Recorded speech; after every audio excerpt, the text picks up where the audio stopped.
Mwen très étonné I'm really astonished pour moi to see comment l'église how the churches embrasse croyance ça. embrace this belief.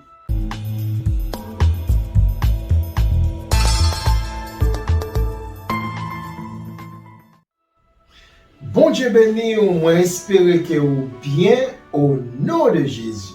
God bless you. I hope you are well in the name of Jesus.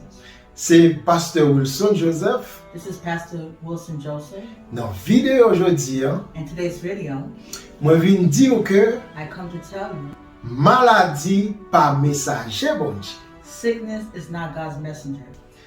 Messager veut dire envoyé. Messenger means the sent one. Yon messager bon Dieu ka yon ange ou bien yon moun li choisi A messenger of God can be an angel or a person that he chooses pour aller ba yon message pour lui. to go and deliver a message on his behalf.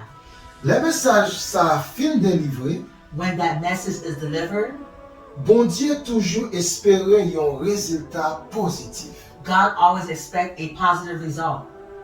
Tant que prophète Jean-Baptiste Just as John the Baptist, qui t'a dit peuple là repenti who was encouraging the people to repent parce que royaume bon Dieu a été proche. because the kingdom of God was near. Bon Dieu te espérait que message là God expected that the message convainc peuple là would convince the people pour yo te repenti tout bon vrai. to repent for real. C'est pas maladie qui était utilisé pour faire travail là. He did not use sickness to do the work. Il était utilisé voyons prophète. He used the voice of a prophet. Et travail prophète là te fait peuple là bien. And the work of the prophet did the people well. Romains 2 verset 4 dit comme ça. Romans 2 verse 4 says, C'est bonté bon Dieu qui pousse le monde à la repentance. it is the goodness of God that leads to repentance. Est-ce que maladie n'a bonté bon Dieu? Is sickness in the goodness of God? Non. No.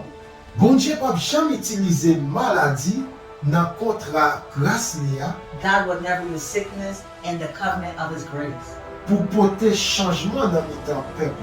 to cause a change in the midst of his people. Maladie pas messager bon Dieu.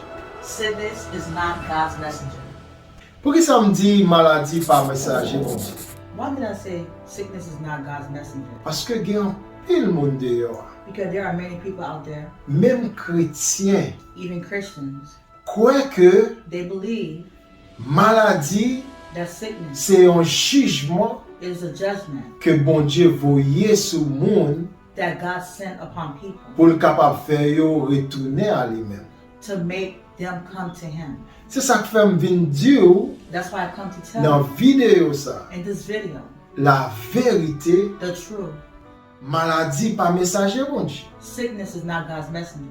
Moi très étonné I'm really astonished pour moi to see comment l'église how the churches embrasse croyance ça. embrace this belief Pendant que l'église t'a doué aller dehors while the church should go out there pour guérir maladie. to heal the sick.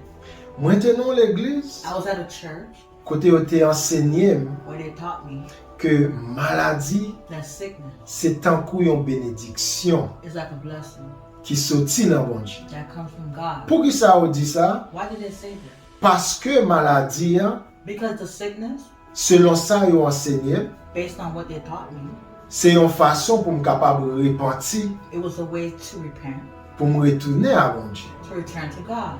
Mais parole mon Dieu But the word of God pas enseigner ça. does not teach me that. Parce que maladie c'est une malédiction. Li.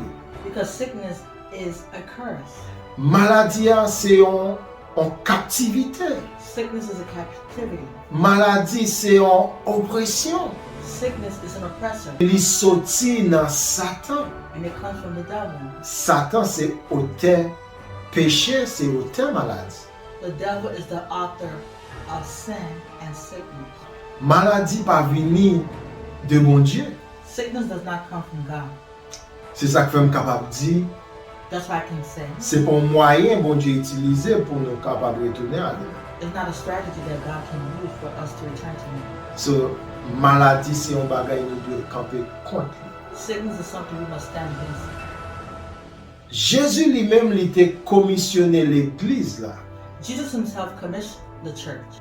Dans Marc chapitre 16 verset 14-20. In Mark chapter 16, verse 14 to 20, Bon Dieu te voyé l'église là pour aller guérir God sent the church to go heal moun qui malade. people that were sick. Dans le livre Travail apôtre yo, In the book of Acts, dans chapitre 5 verset 12 à 15, chapter 5, verse 12 to 15, ouais comment guérison t'a fait dans l'église primitive là. you see how healing was being done in the primitive church. Tout le monde yo te porté dans l'église là, All the people that they brought to the church, yo tout te recevoir guérison. they all received healing. Ça veut dire, That means yon l'église qui croit que maladie c'est de bon Dieu lui sorti, a church that believed that sickness comes from God pas la vérité. is not in the truth. Puissance guérison bon Dieu a pas qu'à manifester là.